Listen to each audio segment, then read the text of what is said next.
नमस्कार। शाम के अखबारों की चर्चा चाय के साथ। शाम के अखबारों में आज खबरें हम बाद में देखेंगे। आज हम सबसे पहले आपको दिल्ली ले चलते हैं। दिल्ली में जंतर मंतर पर आज वो जो कॉकरोच जनता पार्टी का आंदोलन चल रहा था, जो धरना चल रहा था, जिसमें सोनम वांगचुक को कल हिरासत में लेकर अस्पताल में भर्ती कर दिया था, आज 10 बजे लोकसभा की कार्रवाई शुरू होने के साथ ही वहाँ 20,000 से ज़्यादा छात्र और तमाम समर्थक वहाँ पहुँच चुके थे। लगभग 9 से 10 बजे के लगभग पुलिस ने जो जम के लाठीचार्ज किया, वहाँ सीआरपीएफ भी तैनात थी, तो पुलिस और सीआरपीएफ ने मिलकर जो लाठीचार्ज किया वहाँ पे, तो उसमें कई युवक घायल हो गए, कई छात्र घायल हुए वहाँ बताया जा रहा है। और उसके बाद भगदड़ की स्थिति निर्मित हो गई, अश्रु गैस के गोले भी वहाँ छोड़े गए। मार्च आगे बढ़ा और मार्च आगे बढ़ने के बाद में विजयनगर चौराहे पर, मतलब जो लोकसभा का कार्यालय, लोकसभा का कैंपस, उसके पास में ही फिर रोकने की कोशिश की गई। 4 बैरिकेड उन्होंने हटा दिए। इसके बाद में लोकसभा के चारों गेट बंद कर दिए गए थे और लोकसभा की कार्रवाई सुचारू रूप से चलती रही। दुर्भाग्यपूर्ण स्थिति यह है कि कम से कम मुझे ऐसा लगता है कि सरकार को एक बार तो कम से कम बातचीत का दौर इस पर शुरू करना था।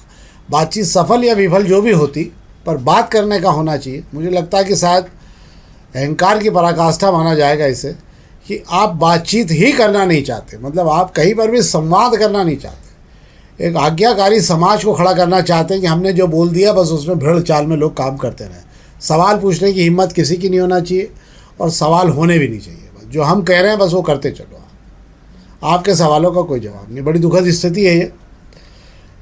और भी हम खबरों बात करेंगे, पर हम आप शहर की खबरें शुरू करते हैं। सबसे पहले तो आज हम प्रभात खंड से शुरू कर रहे हैं। शहर की खबरें, प्रभात खंड में एक तो खबरें बहुत अच्छी है।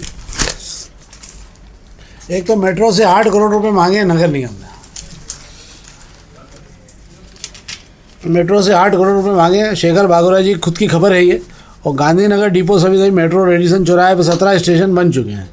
काय के लिए मांगे 8 करोड़ टैक्स के? जी बिल्कुल, आपको बता देता हूं कि मेट्रो भले ही शहर के अंदर शुरू नहीं हुई है, लेकिन मेट्रो को डिपो बनाने के लिए जगह और स्टेशन तैयार हो चुके हैं। जिन 5 स्टेशनों पर सुपर कॉरिडोर पर जो 1 साल से संचालन चल रहा है, उसको लेकर नगर निगम ने, चूँकि आपको ये भी बता दूं कि जितनी भी सरकारी एजेंसियाँ होती हैं उनसे संपत्ति कर में संपत्ति कर नहीं लिया जाता है, जो अन्य प्रभार होता है जिसे सर्विस टैक्स कहा जाता है, सेवा प्रभार लेने का नियम को अधिकार है। नगर निगम ने अपने सेवा प्रभार के लिए मेट्रो को जो है वह चिट्ठी लिखी थी, मेट्रो से डिमांड की थी। मेट्रो की तरफ से जवाब नहीं आया, तो नगर निगम ने अपने स्तर पर नफ्ती कराकर जो एक अनुमानित लागत जो की गई उसमें 8 करोड़ रुपए का टैक्स मांगा है। इसमें 6 करोड़ रुपए का टैक्स बना है और 2 करोड़ रुपए उस पर सरचार्ज भी लगाया गया है। वजह बताई गई कि 2025 मई में ये मेट्रो का संचालन शुरू हो गया था और डिपो तो उसके पहले से आ चुका है। डिपो 2020 में ही बन चुका था। जब जमीन आपके पास हो गई, शहर में जब नगर निगम आपके खुले प्लाट पर टैक्स लेता है तो मेट्रो को क्यों छोड़ेगा? हाँ, सभी से मेट्रो वाले तो कमा ही रहे हैं ना। बिल्कुल। अभी स्थिति ये है कि गांधीनगर डिपो से लेकर रेडिसन चौराहे तक 17 स्टेशन मेट्रो के बन चुके हैं। इस पर संचालन भी शुरू होने वाला है। वो बात अलग है कि इसके लिए मुहूर्त नहीं निकल रहा है, मंजूरी नहीं मिल रही, बाकी सारी तैयारियां हो चुकी हैगी।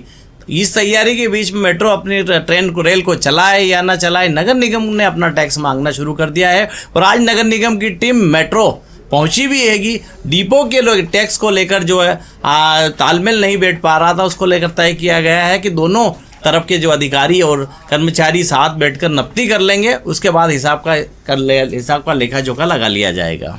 ये ठीक वैसे ही मामला जैसा बिजली कंपनी और नगर निगम के बीच टैक्स के लेन देन और बिजली के पैसों को लेकर खींचतान चलती रहती है। मुझे याद आता जब हम लोग नगर निगम देखा करते थे तो बिजली कंपनी वाले आगे बैठ जाया करते थे कि हमारा पेमेंट करो, तो वो कहते थे आप लाइन काट दो, जहाँ जाके काट लो। फिर नगर निगम वाले कहते थे हमारा टैक्स वसूलना, तो कहते थे जहाँ से वसूल हो सकता आप वसूल कर लो। हो कुछ नहीं रहता, कागजों पर प्रक्रिया चलती रहती है और ये कागजों पर ही ख़त्म हो जाती है। मुझे लगता है जब तक ये शहर में मेट्रो पूरी तरह से चलेगी, नगर निगम का 30-35 करोड़ रुपए का टैक्स तो बाकी हो ही जाएगा। पर इस पर और कभी भी देखेंगे कि आगे क्या स्थितियाँ बनती है और क्या रहेगा। एक और खबर बात कर लेते हैं। अग्रवाल स्कूल की फाइल गायब हो गई है और डुप्लीकेट बनेगी। यार बड़ा गजब काम है। नगर निगम में ये भी काम होने लग गया है। एक और ये कि नगर निगम में अग्रवाल स्कूल की फाइल गायब हो गई है। टैक्स चोरी का मामला पहले ही था, शायद क्षेत्र का आंकलन कम किया गया था। ऐसा कौन मेहरबान अग्रवाल स्कूल पे कि बिल्कुल आप सही कह रहे हैं कि नगर निगम में ये जांच का विषय बन चुका है कि पहले तो नगर निगम में नमंतर घोटाला चल ही रहा था, नगर निगम से सीवर की फाइलें गायब हो गई थी। अब शहर के नामी स्कूल अग्रवाल पब्लिक स्कूल की जो है फाइल है वो संपत्ति कर की गायब हो चुकी है। इस संपत्ति कर को लेकर जो नगर निगम के मुख्यालय आरोप को पहले ही बलि का बकरा बनाया जा चुका हैगा। सिर्फ कहा जा रहा था कि जो स्कूल से संपत्ति कर का आकलन करना था उससे कम आकलन कर दिया गया और एरिया भी थोड़ा बहुत नहीं 5.5 लाख स्क्वायर फीट से ज़्यादा कम बता दिया गया और संपत्ति कर का जो आकलन किया गया 3.25 करोड़ से सीधा 1.25 करोड़ पर ला दिया गया। ये करोड़ों रुपए की जो मेहरबानी की गई इसके पीछे कौन लोग हैं ये अभी तक खुलासा नहीं हो पाया है। पर इस बीच फाइल गायब होने से ये तो तय हो गया है कि किसी न किसी की दिलचस्पी रही थी जिन्होंने इस फाइल को गायब करा दिया गया है। हालांकि उनके मंसूबे कामयाब होते इसलिए नज़र नहीं आ रहे हैं कि इस फाइल की एक फ़ोटोकॉपी मिल गई हैगी। अब फोटोकॉपी मिल गई है तो सारे राज उगल ही देगी कि कितना टैक्स बाकी था, किस तरीके से हिसाब लगाया गया। हालांकि आपको मैं इतना बता दूं इस मामले में मुख्यालय आरओ अरविंद नायक को सस्पेंड किया जा चुका हैगा, पर वो तो बड़ा छोटा सा मोहरा था। इस मोहरे के पीछे इस मोहरे की इतनी हिम्मत नहीं है कि वो इतना बड़ा खेल कर जाते हैं, करोड़ों रुपए की रियायत दे जाते हैं। तो पर जो बड़े नाम हैं वो रह गए बाकी। ठीक से जांच करा लीजिए, पता चल जाएगा। हालांकि उम्मीद नहीं है। सही बात है। नायक तो बहुत बोहरा था एक किनारे की सबसे आखिरी का मोहरा, पर उसकी हिम्मत की भी दाद देना पड़ेगी। सारी जानकारी उन्होंने उसने मुंह नहीं खोला, ये एक अच्छी बात है। वफादारी इसी को कहते हैं कि उसने मुंह अभी तक क्यों नहीं खोला। अब हम अग्निबाण खबर की बात कर ले रहे हैं तो अग्निबाण में एक अच्छी खबर है। अंततः डबल डेकर वाला जो है आधा ब्रिज जो है तोड़ने लग जाएगा। 22 जुलाई से इसका शुभारंभ हो जाएगा। प्राधिकरण ने दोनों हिस्से सितंबर तक पूरा कर लेने के लिए वादा किया है, पर मुझे ये 22 जुलाई से जो है एक साइड का पूरा ट्रैक चालू हो जाएगा, तो कम से कम यातायात एक साइड से दूसरी साइड जाने की स्थिति आधे बन जाएगी। ये तो वैसे भी 8 लेन ब्रिज है तो ये प्रॉब्लम जाएगी नहीं। 4 लेन में आपका काम चलता रहेगा। बाकी प्रक्रिया सामान्य स्थिति में जब भी होगी सितंबर पूरी होगी। क्या होगा जी बिल्कुल। अभी कहा जा रहा है कि एक हिस्से को भी काम बाकी हैगा, 1-2 महीने का वक्त और कहा जा रहा है। हम मान लें कि 2-3 महीने मान लें, दिवाली तक भी जो है दूसरा हिस्सा चालू हो जाएगा। पर पुल का जो दूसरा हिस्सा शुरू होने से इतनी राहत तो हो ही जाएगी कि जो ओसावेर रोड से उज्जैन की तरफ गाड़ियों की जिनकी आवाजाही है उन्हें ट्रैफिक जाम से नहीं जूझना पड़ेगा। लवकुश चौराहा पर राहत हो जाएगी। और वैसे भी सावन शुरू होने वाला है। सावन शुरू होने से पहले इस पुल को चालू करना बहुत ज़रूरी था। वजह है कि उज्जैन तरफ जाने वाली गाड़ियों की जो रेलम पे लवकुश चौराहे पे हो रही है उसकी वजह से पैदल चलना भी मुश्किल हो रहा है और कांवड़ यात्रियों का जत्था भी शुरू हो जाएगा जी। इससे और भी बुरी हालत हो जाती है, पर ठीक है कम से कम गाड़ियां ऊपर से अगर निकल जाएगी तो पैदल जो कावड़ उठा के जो चलने वाले हैं वे नीचे से निकल जाएंगे। दोनों चीजें हो जाएगी, क्योंकि कावड़ उठाकर चलने वाले लोग तो पुल पर चढ़ने से रहे जो है 210 फीट ऊंचे पुल पर जाकर नीचे उतरना मुझे नहीं लगता है कि ये कोई समझदारी का काम होगा। हाँ वो तो संभव ही नहीं है। वैसे भी उनके लिए बहुत मुश्किल होगा ये चढ़ाई करना। कांवड़ यात्रियों के लिए और बड़ी बात होगी। अग्निबाण की एक और खबर में हम बात कर ले रहे हैं। नगर निगम ने फायर एनओसी को लेकर बड़ा अभियान चला रखा। 700 से ज़्यादा एनओसी जारी की गई। व्यवसायों के साथ आवासीय इमारतों की जांच भी की जा रही है कि होना भी चाहिए। कोई रियायत नहीं होना चाहिए, पूरी सख्ती के साथ होना चाहिए। जब शहर में हादसे होते हैं तो फिर नगर निगम पर उंगली उठती है। मुझे ऐसा लगता है ऐसे मामलों में जन जागरण की भी ज़रूरत है कि कम से कम एटलीस्ट आप अपने घर को आग से कैसे सुरक्षित किया जाए आपातकाल में, इसको लेकर जरूर मानसिक रूप से एक तैयारी घर में करके रखनी चाहिए। और व्यावसायिक संस्थानों में बहुत ज़रूरी होता है इसलिए भी कि आपके यहाँ जो लोग काम कर रहे हैं उनके परिवार उनके पीछे है, इसलिए उन्हें सुरक्षित रखने की जवाबदारी भी उन व्यावसायिक संस्थानों के संचालकों की होती है जो वहाँ संचालन कर रहे हैं। क्यों सर? जी बिल्कुल आप सही कह रहे हैं। और आपको मैं इतना बता दूँ कि जब तक बारिश ठीक से शुरू नहीं होती है तब तक फायर एनओसी का काम नगर निगम ताकत से करता रहेगा। वजह सिर्फ यही है कि बारिश गिर नहीं रही है और काम कुछ है नहीं। फिर बात कर लेते हैं आगजनी की घटनाएं गर्मियों में ज़्यादा होती है। गर्मियों में अभियान शुरू हुआ था, इंदौर में बड़े हादसे हुए थे। उसके बाद में कहा जाने लगा कि हर बड़ी इमारत चाहे घरेलू है व्यावसायिक हो उसके अंदर फायर के सिस्टम तो लगा कर ही रहेंगे। अब नगर निगम निकल पड़ी है और आप इंतजार मत करिए कि बारिश आएगी तो रुक जाएगा। अभी जब तक बारिश नहीं आ रही आप तक नगर निगम पहुँच ही जाएगी और ज़्यादातर घरों तक नोटिस तो तामील हो ही गएंगे। अच्छी बात है। अब तो चाहते भी होना भी चाहिए। अब हम दोपहर खबरों की बात कर रहे हैं। पहले पेज की खबरों की हम बाद में बात करेंगे। हम कुछ खबरों की एक जानकारी आपको देता हूँ। मौसम विभाग के अनुसार आज रात तक आज दिन से बादल तो जमे हुए हैं। उमस है जरूर, पर उम्मीद है कि शाम तक या रात तक बादल एक बार गिरेंगे जरूर। मौसम में थोड़ा सा चेंज आपको देखने को मिलेगा। एक और खबर पर हम बात करेंगे। इंदौर खंडवा को जो लेकर बड़े दिनों से चल रहा है क्या हो रहा है, तो इंदौर खंडवा को लेकर अच्छी जानकारी है कि अर्थवर्क का काम चोरल में जो है पूरा हो चुका है और चोरल से जो है मार्किंग के साथ में अब पट्टी डालने का काम भी शुरू किया जा रहा है। पर इधर जो है नर्मदा के ऊपर जो पुल बनना था उसके पिलर खड़े होना शुरू हो गए हैं। पर पातल पानी पे जो अभी हाल आपको टनल बननी है उसका काम शुरू नहीं हो पाया। मतलब कुल मिला के अभियान में एक आकलन है मेरा, कम से कम 2 साल तो अभी और इस लाइन को हिलाने में लगेगा। पर लोगों का आग्रह ये था कि सनावत से लेकर खंडवा तक ये लाइन पूरी हो चुकी है, तो सनावत से खंडवा तक का जो ट्रैक बना हुआ उस पर क्यों नहीं अगर ट्रेन चला दी जाए, तो जो इंदौर से खंडवा जाने वाले यात्री उनको कम से कम सनावत से तो राहत मिलेगी।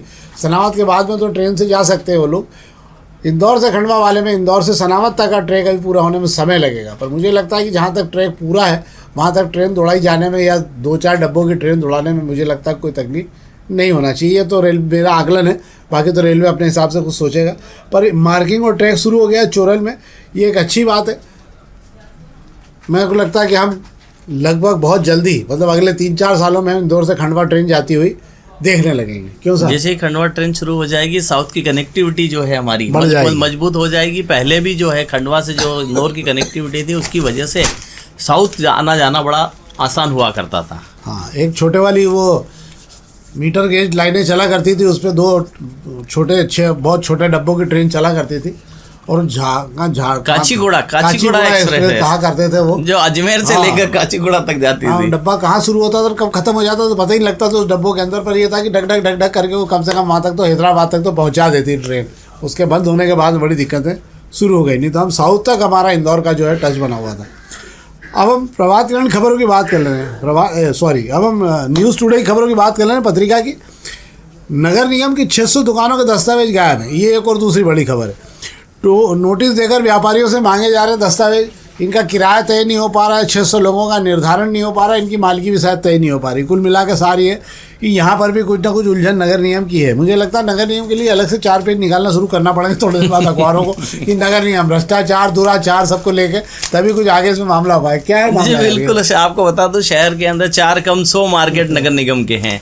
उन मार्केट में जो किराएदार हैं उनको लेकर जो नगर निगम ने जो एक अनुबंध किया था या कहें जो दस्तावेज पंजीयन कराए थे वो नगर निगम के हिसाब के रिकॉर्ड से गायब हो गए। 600 लोगों के हिसाब मिल नहीं रहे हैं। अब उनका किराया बढ़ाना है। किराया बढ़ाने में भी एक दिलचस्प कहानी है कि जब नगर निगम 2 रुपये स्क्वायर फीट से 10 रुपये की तरफ बढ़ता है तो नगर निगम इस शहर के जो नेता हैं उसी पर रोक लगा देते हैं। ठीक है, उसका रास्ता नया निकालते हैं अधिकारी कि जब इनके ऊपर अनुबंध किया गया था, हालांकि आपको बता दूं किराएदार 40 से 50 साल पुराने होंगे, कि अब हर 5 साल के में जो है 3% से लेके 5% तक किराया बढ़ाना था। अधिकारी यही सोच रहे हैं कि उस मान से ही किराया बढ़ा लेते हैं तो कम से कम 2 रुपये से बढ़कर 5-6 रुपये तक तो पहुंच ही जाएंगे। पर जब फाइलें तलाश करने गए, जब इनके अनुबंध निकालने की कोशिश की गई तो पता चलता है कि नगर निगम में 600 दुकानदारों के तो दस्तावेज ही मौजूद नहीं। अब नोटिस थमा दिया गया है कि दस्तावेज लेकर आ जाओ कि आप इसके मालिक किराएदार हो या नहीं। अब बड़ी दिक्कत ये है कि जिन्हें किराए पे दुकानें दी थी उन्होंने पोड़ बाढ़ेतियों को दे दी, पोड़ बाढ़ेती ने और आगे बढ़ा दी हैगी। आप सोचिए, नगर निगम मार्केट की दुकानों का 2 रुपये स्क्वायर फीट से किराया लिया जाता है, वो भी वो टाइम से नहीं देते हैं। मतलब किराया मात्र 500, 1000, 2000, 3000 रुपये होता है। और वे दुकानें आप देख लीजिए 20 से 25 हज़ार रुपये महीने किराए पर चल रही हैगी। उसके बावजूद भी मालिकानी हक जो मालिक वो जो बैठे हैं वही हैं। नगर निगम कुछ नहीं कर पा रहा है सिवाय नोटिस देने के कि आइए और बता दीजिए कि एग्रीमेंट क्या हुआ था, उसकी कापी हमें भी दे जाइए। वाह, तो जब मिलेगी हम आपको भी बता देंगे कापी पे क्या हो रहा है क्या नहीं हो रहा है। तो जैसी ही गाड़ी चल रही है वैसी चलती रहेगी, क्योंकि किराए का निर्धारण भी शायद अभी तक हुआ नहीं, उसको लेके पैसे भरने में नगर निगम का बहुत सारा रुपया, लीज की शर्तों का, लीज को लेकर अभी तक कोई निर्धारण नहीं होने के कारण उसमें भी तमाम दिक्कतें आ रही है। स्थिति प्राधिकरण में 5,500 से ज़्यादा मामले लीज शर्तों के उल्लंघन के, करोड़ों रुपया, अरबों रुपया जो है सरकार की तुरंत निर्णय न लेने के कारण उलझा पड़ा हुआ है। सरकार बस कर्ज उठा के काम चलाना चाहती है, पर जहाँ से सरकार को पैसा मिल सकता है सबसे पहले उसको लेकर सरकार की कोई भी योजना आज दिखाई नहीं देती है। अब हम दोपहर के पहले पेज की खबरों की बात कर रहे हैं। एक न्यूज़ पोर्टल है टाइम न्यूज़, मतलब न्यूज़ मिनट के नाम से एक न्यूज़ पोर्टल है TMT करके, और इस पोर्टल ने एक जानकारी दी है उन्होंने सब पूरा दस्तावेज निकालने के बाद कि ONGC तेल कंपनी है ये, सरकारी कंपनी, सरकार की सबसे बड़ी कंपनी कहलाती है, oil and natural gas company है ये। इस कंपनी ने संघ के 20 संगठनों को, आप कल्पना नहीं कर सकते हैं कि 10 सालों के अंदर 668 करोड़ रुपए का दान किया है। ONGC ने गजब किया है। ये पैसा कौन सा होता है? ये CSR कहलाता है, SCR कहलाता है। ये मतलब कुल प्रॉफिट का 2% ऐसा पैसा होता है जो आपको क्षेत्र के विकास, और समाज के कल्याण के कार्यों में लगाना होता है।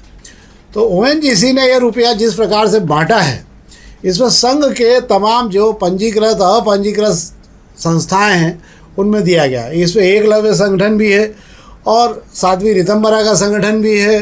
तमाम लोगों को ये पैसा 10 crore 20 crore PM care fund में भी इसी आधार पे यहाँ से 300 करोड़ रुपए का चंदा निकाल के दिया गया है। मतलब इसमें से जो पैसा दिया गया है कुल मिलाकर। और बहुत सारी कंपनियां हैं, जो सभी की लगभग कंपनियां नहीं है, तमाम ट्रस्ट हैं जो काम कर रहे हैं संघ के निर्देशन में। संघ के अनुसांगिक संगठन होते हैं, संघ का खुद का कुछ नहीं होता। संघ का अभी हल्ला मचा हुआ है कि संघ का पंजीयन भी नहीं है, संघ बिना पंजीयन के कोई राशि नहीं ले सकता। अभी भी सवाल ये उठ रहा है कि ये सारे अनुसांगिक संगठनों का पंजीयन है या नहीं है। पर अगर ये 800-700 करोड़ रुपया जो दिया गया है, ये किन कामों के लिए गया, इसकी कोई जांच भी संभव नहीं है। न्यूज़ पोर्टल ने बहुत सारे आधार लिखे, हमने केवल जानकारी दी है। एक खबर और अच्छी थी, ये एटलांटिक महासागर में आपको याद होगा कि अल नीनो बना था। अल नीनो बनने के कारण भीषण गर्मी पड़ी और मानसून लापता हो गया बीच में से। वहाँ तापमान समुद्र का बढ़ गया था। पर 40 साल में 6 बार ऐसा हुआ कि वहाँ अल नीना, मतलब नीना भी आ गया, अटलांटिक में नीना आ गया। तो नीना आने से ही हुआ कि जो समुद्र का तापमान था वो 6 डिग्री 7 डिग्री नीचे चला गया। इसके नीचे जाने के कारण ज़बरदस्त तरीके से मानसून ने वापसी की है। और अगले कुछ दिनों, मतलब 25 या 26 तारीख के बाद में एक बार फिर उन तमाम राज्यों में जहाँ सूखे की हालत दिख रही है, वहाँ बहुत ज़ोरदार बारिश होती हुई आपको दिखेगी और उसके बढ़ने का क्रम भी शुरू हो गया। ये एक अच्छी बात थी जो हमने आपको बताई। कच्चे तेल, आज जो है कच्चा तेल $90 के पार पहुँच गया युद्ध के चलते। हार्मुज खाड़ी पूरी तरह बंद हो चुकी है, दोनों तरफ से युद्ध अभी जारी है और उसके कारण जो है बाजार 600 अंक टूटा है और रुपया फिर 97 की तरफ चल पड़ा है। मतलब अब रुपया बहुत तेज़ी से 97 की ओर पहुँच जाएगा अगले कुछ दिनों में। फिर भी आप चिंता मत करें, देश बहुत तेज़ी से आगे बढ़ रहा है। हमारी विकास की रफ्तार 7.7% बनी हुई है। एक और जानकारी हम आपको पहले दे चुके हैं कि संसद से सदन तक, संसद से सड़क तक आज जो बवाल हुआ है दिल्ली में, उसके कारण मेट्रो वगैरह सब रोक दी गई थी। और अभी भी शायद खबर दिखाए जाने तक 3 बजे तक बवाल जारी था। छात्र अपनी जगह से हिले नहीं है और दोनों तरफ से मोर्चे खुले हुए हैं। पर लोकसभा में शांतिपूर्वक कार्रवाई जारी है। छात्रों की आवाज़ पे कोई बात करना नहीं चाहता। नीट परीक्षा सब खुल जाने के बाद कोई बात करना नहीं चाहता। किसी भी विषय पर कोई बात करना नहीं चाहता। उसके कई कारण हैं, क्योंकि जिन आधार पर देश आगे बढ़ाया जा रहा है उसकी बहुत ज़्यादा ज़रूरत है। ये सब काम तो बाद में भी किए जा सकेंगे।